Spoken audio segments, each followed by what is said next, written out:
My daughter looked me in the eye across a restaurant table full of her husband's family and laughed at something he said about me. She didn't know I could hear it. Or maybe she didn't care anymore. That was the moment I understood how much had changed. Not all at once. It never happens all at once. It happens the way a house settles. Slowly, quietly. Until one day the door doesn't close right and you realize the whole foundation has shifted. My name is Gloria Harmon. I'm 64 years old, and for most of my life, the only thing I ever truly wanted was to give my daughter a better start than I had. I think that's what broke me most when everything fell apart. Not the money, not the humiliation, not even the lies. It was the realization that I had handed her every tool to build a good life, and she had used some of them to build a wall between us. But I'm getting ahead of myself. Every story has a beginning, and mine starts long before restaurant tables and inheritance lawyers, and a man named Clifton Webb, who smiled like he was doing you a favor just by looking at you. It starts a 2-bedroom apartment in Dayton, Ohio, with a radiator that clanked all winter, and a daughter named Noelle who used to crawl into my bed during thunderstorms and press her cold feet against my legs. I never moved away. I just pulled the blanket tighter around both of us. My husband Gerald died when Noelle was 11. Pancreatic cancer. 6 weeks from diagnosis to funeral, which is a cruelty I would not wish on anyone. One morning he was complaining that his back hurt. 2 months later I was standing in a cemetery in November trying to explain to a child why good people leave. I couldn't explain it. I still can't. What I could do was work. So I did. I had a part-time bookkeeping position at a small manufacturing firm, and I turned it into a full-time job by simply refusing to leave. I learned every system they had. I taught myself new ones. Within 3 years, I was managing the accounts for 4 divisions. Within 7, I was the one training the new hires. It was never glamorous. I drove a 10-year-old Buick until the transmission gave out. Then I drove it a little longer. I bought Noelle's school clothes at end-of-season sales and told her it was because I liked to plan ahead, which was at least partly true. I packed her lunches every morning and left little notes inside the bag, the kind she rolled her eyes at by 8th grade and secretly kept in a shoebox under her bed, which I only discovered years later when she told me herself, laughing, a little embarrassed. She was a wonderful girl. That's the hardest part to say now, because it sounds like I'm mourning someone who is still alive. But the Noelle I raised, the one who brought home stray cats and cried at the end of every school year because she would miss her teachers, she is someone I hold very carefully in my memory, separate from the woman she became for a while. She was sharp. Genuinely sharp. She won a scholarship to Ohio State, the first in either side of our family to attend a 4-year university, and I sat in those bleachers on graduation day, with my hand pressed over my mouth, because if I opened it, I was going to sob in a way that would embarrass us both. She met her husband, son-in-law Fletcher Webb, during her 2nd year of graduate school. He was getting his MBA. She called me after their 3rd date and said, "Mom, I think he might be serious." And I said, "How can you tell?" And she laughed and said, "Because he made a reservation." I liked Fletcher at first. He was polished and attentive and brought good wine to dinner. His family owned a regional chain of commercial properties, office parks, a few retail centers, a warehouse portfolio outside Columbus. His father, Clifton Webb, had built most of it himself and was known in certain circles as a man who knew exactly what things were worth, including people. The first time I met Clifton was at a welcome dinner his wife organized at their home outside Dublin, Ohio. The house was the kind of place that makes you aware of your posture the moment you walk through the door. Everything was white or cream or pale gold. There were fresh flowers in rooms where no one sat. Clifton shook my hand the way some men do when they're being polite but not sincere. Firm enough to be correct, brief enough to be dismissive. He called me Gloria immediately. Not Mrs. Harmon.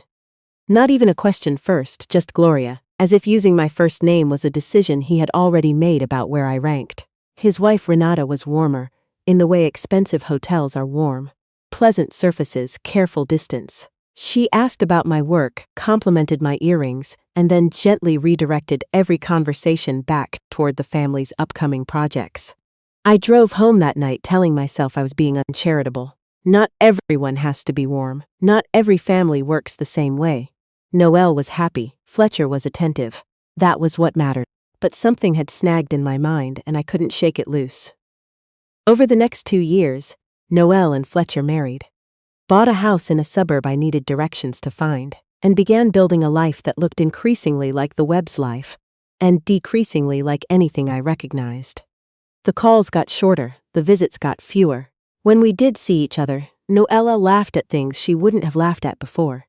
Small digs at people who hadn't gone to the right schools. Observations about neighborhoods. Comments about what certain choices said about a person. I told myself she was adjusting. I told myself new marriages take time to find their shape. Then came the dinner in November, the one where I heard her laughing. It was supposed to be a birthday dinner for Fletcher. A private room at a restaurant where the menus didn't have prices on them, which I have always found to be a particular kind of rudeness dressed up as elegance. I arrived a few minutes early and was waiting near the entrance when I heard voices from around a partition. I recognized Noelle's laugh first. Then Clifton's voice, low and smooth. "She means well," Noelle was saying. Clifton chuckled. "Mothers like that always do." And then, "I have replayed this moment more times than I can count," my daughter said. "She just doesn't understand how things work now. She's still living in the same world she's always lived in." More laughter. Gentle, polished, the kind that doesn't get loud. I stood there holding my coat over my arm and felt the floor do something strange beneath my feet. Not move exactly, just become less certain. I walked in. I smiled. I ate dinner and answered questions and said goodnight and drove home on the highway for 40 minutes without turning on the radio. That night I sat at Gerald's old desk in the corner of my bedroom where I still keep his reading lamp, and I thought about what I knew and what I didn't know. And I thought about something my sister had said to me 6 months earlier, something I'd pushed aside because I didn't want it to be true. She'd said, "Gloria, where do you think Gerald's shares actually went?" Gerald had been a silent investor in a small industrial supply company years before he got sick. It was the kind of modest, quiet investment that serious men make without making a production of it. He never talked about it much. The company had been small when he bought in, and by the time he died, he was too sick to give me any useful details about what we actually owned. After his death, I had tried to follow up with the company's attorney. The communication was vague. The paperwork was confusing. I was grieving and exhausted and working full-time and raising a child, and eventually I let it go, because letting it go felt survivable and fighting it did not. But my sister's question sat with me now in a new way. 3 days after that dinner, I called an old friend. His name was August Finley, and he had been Gerald's attorney for years before semi-retiring to a smaller practice. He was in his mid-70s, his office smelled like strong coffee and old books, and he remembered Gerald's name before I even finished introducing myself. "August," I said when he answered. "I think it might be time to look at some things." There was a pause on the line, then he said quietly, "I was wondering when you'd get there." We met the following week. August had kept copies of everything. Gerald had been careful that way, methodical, the kind of man who filed things properly, and told at least one other person where they were. The folders August set on the desk between us were thick. I recognized Gerald's handwriting on the tabs. What I learned in that office changed everything. I thought I understood about the last 20 years of my life. Gerald's investment had not been small. By the time he became ill, the company, a regional industrial supply business that had grown steadily through the 90s, had expanded significantly. Gerald held a substantial equity stake, preserved through a private holding structure that August had helped him establish years earlier. But what Gerald hadn't been able to tell me, because the cancer had moved too fast, was that Clifton Webb had been involved in that company too. Not as a fellow investor, as someone who had come in later, moved aggressively during Gerald's illness, and restructured agreements in ways that left my late husband's contributions obscured. I sat with that information for a long time without speaking. Then I asked the question that had been waiting at the back of my throat. Did Gerald know? August looked at me steadily. He suspected. He didn't have proof yet. That was one of the things he was working on when he got sick. I looked down at the folders on the desk, at Gerald's handwriting, at the name Clifton Webb, on a copy of a letter that was dated 4 months before Gerald's diagnosis. The letter was formal and careful. But near the end, Gerald had written one sentence that August had highlighted years ago and never unhighlighted. I do not believe Clifton is acting in good faith. 7 words. Gerald was not a man who chose words carelessly. I drove home that afternoon, thinking about Clifton sitting at the head of his cream-colored table, thinking about the way he said my name, thinking about the way Fletcher had appeared in Noelle's life, and how quickly everything had moved after that. And I thought, perhaps the way a person thinks when they finally allow themselves to think something they've been refusing to think. People only bury things that have weight. I said nothing to Noelle. Not yet. August needed more time. I needed more time. And there was something else I was watching now, more carefully than before. Clifton had begun making a more deliberate effort to involve Fletcher in the company's operations. Board meetings, site visits, introductions to partners. He talked about legacy. He talked about the next generation. He talked about it in front of me sometimes, in the practiced way of a man who knows exactly what he's saying and is saying it on purpose. Noelle started using words I didn't recognize as hers, portfolio, positioning, obligations that have run their course. That last phrase she used once on the phone when we were discussing a family obligation I'd asked whether she could join. She said, "Mom, some obligations just run their course." I asked her what that meant. She said, "It just means things change. People move into different seasons." I said, "Noelle, I'm your mother." She was quiet for a moment, then she said, "I know. And I love you. But Fletcher's family has been really supportive and I need you to understand that my life looks different now." I understood. More than she knew. Then something unexpected happened that clarified everything. Clifton organized what he calls business summit at their estate. That's what the invitation said. Summit. Not dinner, not gathering. Summit. 30 people in a room that had been designed to remind them who held the room.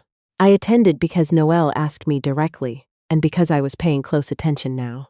An hour into the evening, I stepped away to find the restroom, and passed a hallway where a door stood slightly open.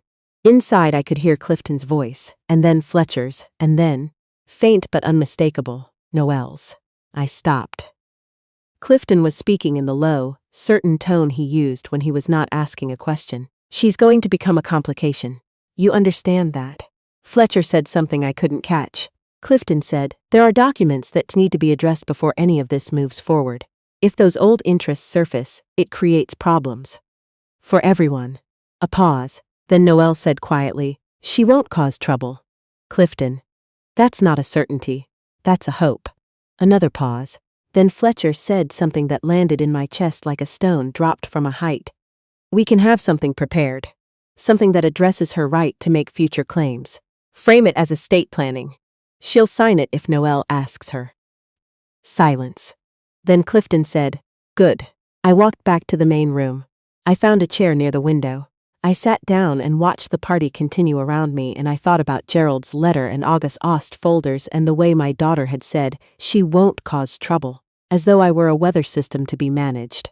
I did not cry. I had cried enough in my life to know when crying was the right response, and when it was not. This was not.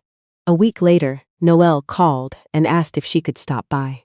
She arrived with coffee and a warm smile, and a folder she set on the kitchen table between us. She said it was an estate planning document. She said Fletcher's family attorney had prepared it. She said it would just simplify things going forward, protect everyone, make sure there were no complications when the time came. I looked at the folder without opening it. Then I asked her, "Noelle, who benefits from me signing this?" She blinked. "What do you mean?" "It's for everyone." I looked at her for a long moment. Then I said, "If everything is above board, then nothing in here should worry anyone if I have August Finley look at it first." Her expression shifted. Not dramatically, but enough. Something moved behind her eyes. She said, "August Finley has been retired for years. This is standard language. You're overthinking it," I said. "Then it won't take him long to confirm that." She picked up the folder. Her voice had changed, cooler, more careful. "Mom, I'm trying to help you," I said. "I know you believe that." She left without the folder signed. That evening I called August. His voice, when he picked up, sounded like he already knew. "Gloria," he said, "what happened?" I told him. He listened without interrupting. When I finished, he said 3 words. "We are ready." Clifton Webb was not a man who expected to be surprised in public. He had spent too many years controlling the rooms he walked into. That's why what happened at his company's annual investor reception mattered so much. It was held in a hotel ballroom downtown. Business partners, city officials, a few journalists, portfolio investors. Clifton stood at a podium that had been monogrammed with the Webb Group logo and delivered a speech about legacy, growth, and the importance of character in business. He introduced Fletcher near the end. He called him the future of everything we've built. Then a voice from near the side entrance said clearly and without drama, "Before you continue, Mr. Webb, there are several matters of public record that require clarification." August Finley walked in carrying a leather briefcase. He was 76 years old and walked a little slower than he used to. But his voice was clear, his posture was steady. And every person in that room understood within 30 seconds that something was happening that hadn't been planned. Clifton's expression did what expressions do when a person realizes they are no longer in control of a situation they believed they had sealed shut. It closed, then tightened. August introduced himself. He cited his credentials and his decades of practice. Then he opened the briefcase. He did not rush. He did not perform. He simply presented documents, records, correspondence, and the testimony of 2 former company officers who had submitted signed statements corroborating what the paperwork showed. Gloria Harmon had been a foundational investor in what became the Webb Group's most profitable regional portfolio. His equity stake, protected through a private trust structure, had not been dissolved by Gerald's death. It had been obscured through a series of restructuring transactions conducted during Gerald's illness, when he was unable to participate, review, or contest.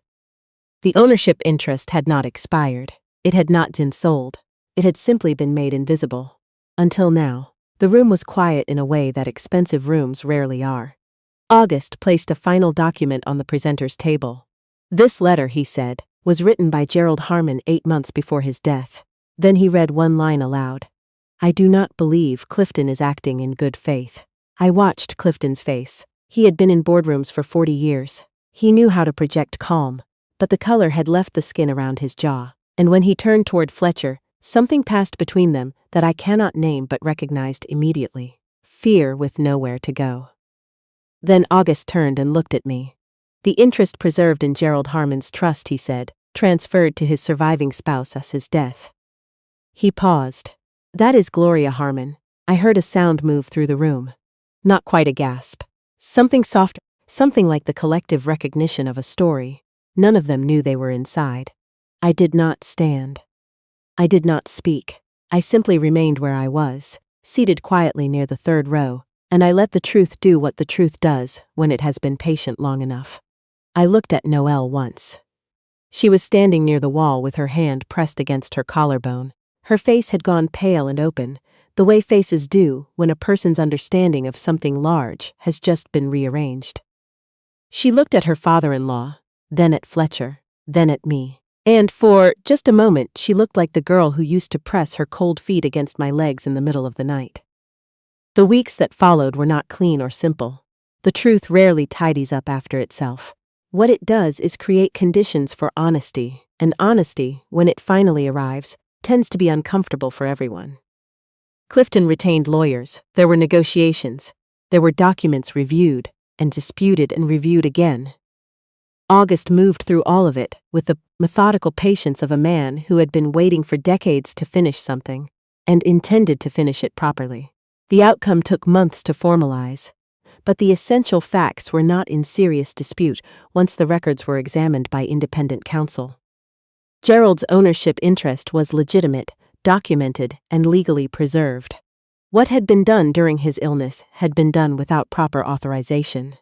What Clifton had benefited from was not entirely his to take. The settlement, when it came, was substantial. I won't give a number because the number is not the point. The point is that for 20 years I had believed I was a woman who simply had to accept that life had given her less than it might have. And that belief was wrong. It had been made wrong deliberately. There were people who called me brave afterward. I think I was finally paying attention. Fletcher's role in the company was suspended pending review. Several investors requested independent audits. Clifton's reputation, which had been built on a particular story about self-made success, began to look different when examined against a more complete history. Renata called me once. The conversation was brief and careful. She said, "I want you to know I didn't understand the full picture." I said, "I believe you," she said. "I'm sorry for how you were treated." I said, "Thank you for saying that. We haven't spoken since, but I think of that call sometimes." It is possible to receive a genuine apology from someone who was complicit without ever intending harm. I've learned to hold those two things at once. Noelle was harder. She came to my house 6 weeks after the reception. She sat at my kitchen table, the same table where I had watched her do homework, where I had helped her practice for interviews, where she had set down the unsigned folder, and she looked like someone who had been awake for several days. She said, "I didn't know. I waited." She said, I knew some things. I knew Clifton didn't like talking about your past with Dad. I knew Fletcher thought the estate questions were something to manage. I told myself it wasn't my business." I looked at her. "You knew enough." She flinched. "Yes." The table between us was quiet, she said. "I'm so ashamed," I said. "I know," she said. "I laughed at you at that dinner." I sat there and laughed, and I knew you could probably hear me, and I laughed anyway because I wanted Clifton to see that I understood which side I was on. The honesty of it cost her something.